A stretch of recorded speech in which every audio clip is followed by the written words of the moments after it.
very good evening. You're watching India Today going live with me, Nabila Jamal. I'm going to bring you the top roundup of the news today. What's dominated headlines today is the Supreme Court hearing a clutch of pleas filed by various people, various individuals on the farmers' protest. The Supreme Court was hearing on one account the farmers to be removed from those border areas, citing inconvenience.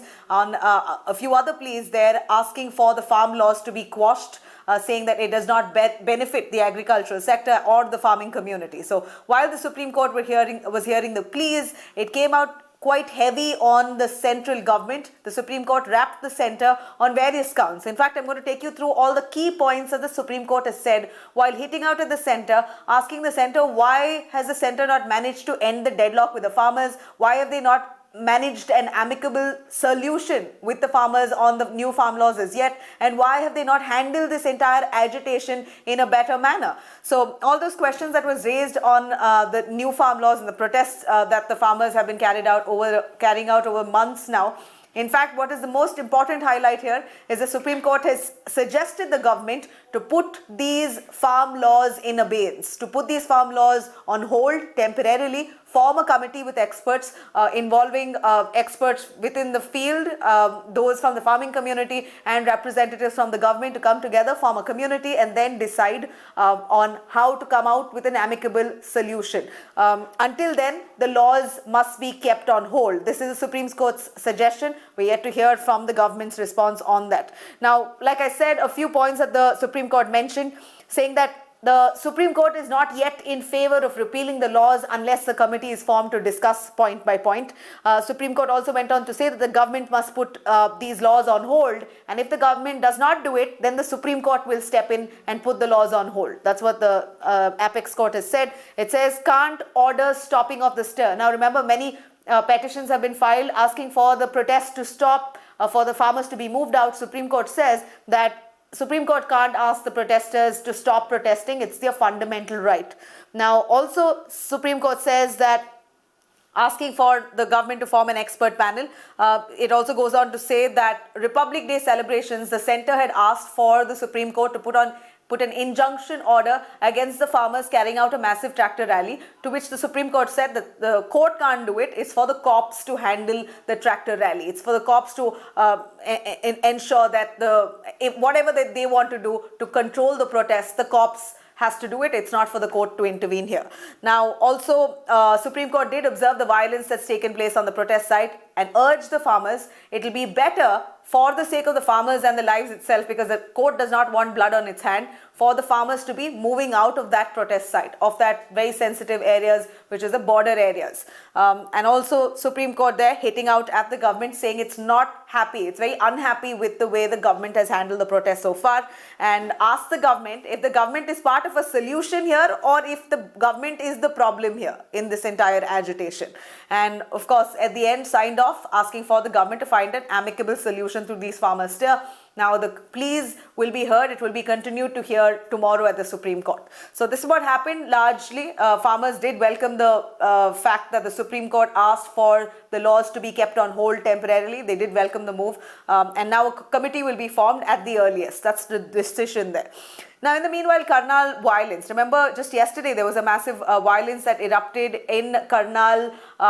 In fact, the Kisan Mahapanchayat venue where Chief Minister Manohar Lal Khattar, Haryana CM, was supposed to be landing and speaking with the farmers. Just hours before he landed, there were several people who stormed onto the stage, vandalized the dais, took over the helipad where the helicopter was supposed to land. It was quite some ruckus, and some BJP leaders were there, ran for their life. It was quite bad, and now, in fact, farmers, the farming community have come forward and condemned this act of violence and have said that these people who vandalized property along the dais and the stage and whatnot in Karnal were not farmers. Initially, it was reported that farmers themselves carried out the violence, but farmers now have come out in Karnal saying that they were not farmers. They were outside elements, rogue elements who infiltrated into the protest and then vandalized property. In fact, they were carrying sharp weapons. They have knives, they had whatnot, and they posed as farmers, acted as farmers, and then vandalized the property, bringing bad name to the farmers'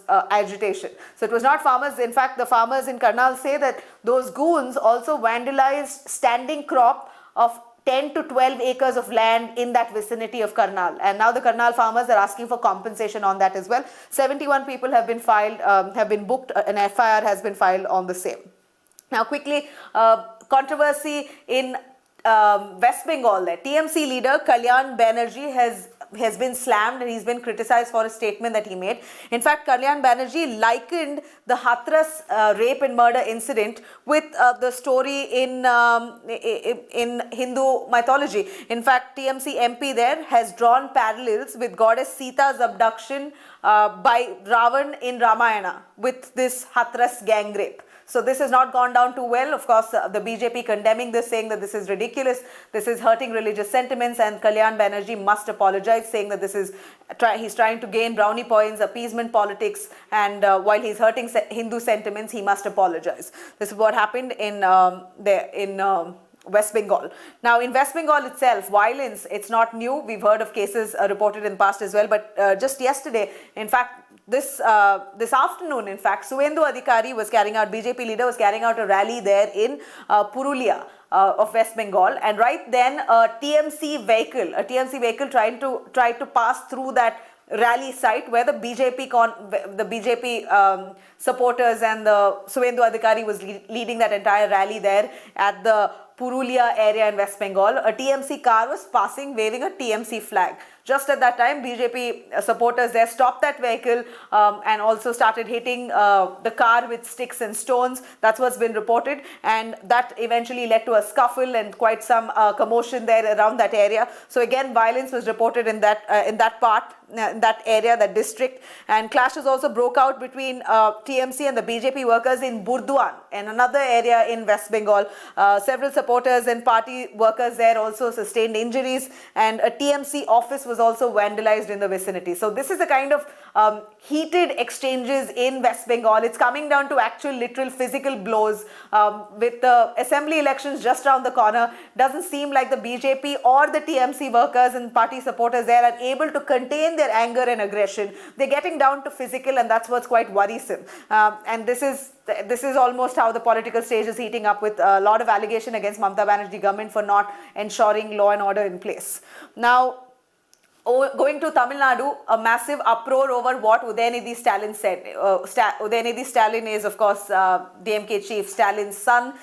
He has basically, in a campaign rally, he spoke about how the current chief minister of Tamil Nadu, Edapadi Palaniswamy, fell on the feet of Sasikala and begged her to become the chief minister. That was and he held up a photo of EPS falling on the feet of Sasikala and showed it to the crowds and mocked at EPS and mocked at Sasikala. So it was, according to the AIADMK and those people there, very derogatory, a derogatory remark. And AIADMK, the ruling party, asked for Udayanidhi Stalin to apologize. And today, Udayanidhi Stalin has come about to apologize, saying that he did not mean to say what he said. If at all it has hurt any sentiments of women, then he apologizes and takes back his statement, but he still holds it with a clause saying that he was misinterpreted. But nonetheless, he's apologized.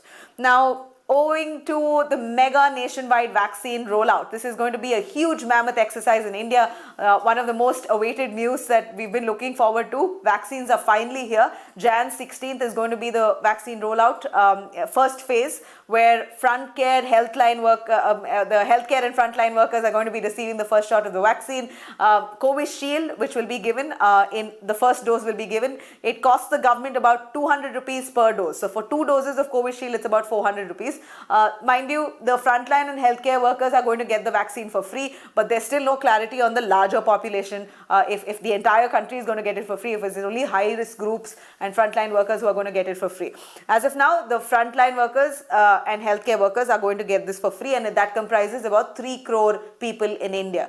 Now, this is a mammoth exercise, and even as I speak right now, Prime Minister Modi is currently holding a meeting with chief ministers across of India and trying to discuss the entire vaccine rollout plan, the deliveries, the logistics, the storage, and eventually the end destination of when the vaccines will reach its beneficiaries.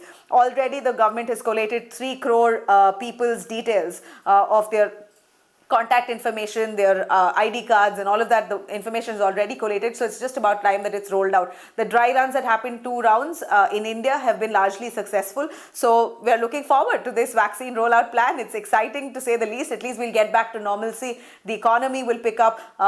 Well, we're waiting for this vaccine. Each one of us are waiting for the vaccine to come by. But in the meanwhile, it's always an advice not to let your guard down. Please keep your masks on and be safe. Follow sanitization and whatnot. Because it's not just coronavirus. Now you have the scare of bird flu as well. Now, let me give you a small glimpse into bird flu. We hear that at least 9 states across of India have been affected by bird flu, and the latest being Delhi and Maharashtra. In fact, Delhi is now confirmed cases of bird flu. You have several poultry farms there that have been closed. Maharashtra already, they've avoided any transport, import, export of live birds. Culling of birds, at least 800 odd hens were culled in Maharashtra and Mumbai. Several of the birds in many parts, in fact, Madhya Pradesh, Maharashtra, Kerala, Gujarat, you have places like Rajasthan as well, where they've reported bird flu. So 9 states in the country are already flagging off. Uttar Pradesh also now recently that's reported bird flu. That doesn't mean you can't eat chicken, you can't eat eggs. That's not true. You can eat it. It's just that it's advised that you really cook it in high temperatures. Cook it thoroughly, cook it really well, and then consume it. Don't have any raw meat, raw egg. Try and avoid that is what experts say. But otherwise, because it's really sad to see those, businesses, the chicken shop and the poultry farms going completely out of business. And this is not right, because it's actually a myth that they say that you can't eat chicken. You can most definitely eat chicken, just cook it on high flame. Even eggs for that matter, same policy. All right, so like I spoke about the vaccination, quickly a quick word back on Moderna vaccine. We know now emergency use, Covishield and Covaxin have been used for emergency use across of India. Now, a third vaccine might just come about soon enough, and that's Moderna vaccine, which is already approved and rolled out and already given to people in the United States. Moderna vaccine now is in talks with India, the Indian manufacturers, and if talks go successful, then Moderna also could be manufactured in India within 2 to 3 months, and that's a successful vaccine which has already been given in US, so we're awaiting it. It's a mRNA technology vaccine which could be easily produced in India and very effective as well. So this is a big plus and a bonus to India if India gets to manufacture it. That way we'll also be earning, the country will also be supplying it to other nations. So it's only revenue for the country and a triple shot of a vaccine for India if we need it. All right, a quick word as I wrap up here. India very successfully has landed in a draw with Australia. When I say successfully, because remember, the match, the test series between Australia and India was marred with all that kind of controversies, with Australia making Australian spectators on the grounds making racial comments, teasing and saying all sorts of rubbish to our Indian players. That didn't go down too well. Remember, also 5 players who were isolated only because they went out to have dinner, and the video went viral, and Australian health minister said that they can't follow protocols, then they shouldn't be coming to our country and they shouldn't be playing the match. I mean, it was quite sad that Australia tried all tactics to get under the skin of our Indian players, but at the end of it, India and the Indian team, even though there were some injuries reported among the Indian players, they managed to actually pull a draw. So it's 1-1 between Australia and India. It's fabulous. If I could tell you a quick word, India just lost 3 wickets on day as the Australia, who were driving, in fact, they were on the driving seat overnight. They failed to break the resistance from the Indian middle order. Rishabh Pant gave India a possible shot at the implorable victory with fast-paced 97, but after his dismissal, Ashwin and Vihari survived 42 overs to pull off a draw there. The duo switched to marathon unbeaten half-century partnership to keep the Aussies at bay. The series is 1-1 and the next test is going to be at Brisbane. I had to read that out because I'm not a cricket pro, but I'm very enthusiastic and excited about the fact that India managed a draw despite all those adversities. All right, that's it for me. Thank you very much for watching. Do remember the vaccine is going to be coming out on the 16th of Jan, so we're looking forward to it. Remember, in the meanwhile, please do stay safe.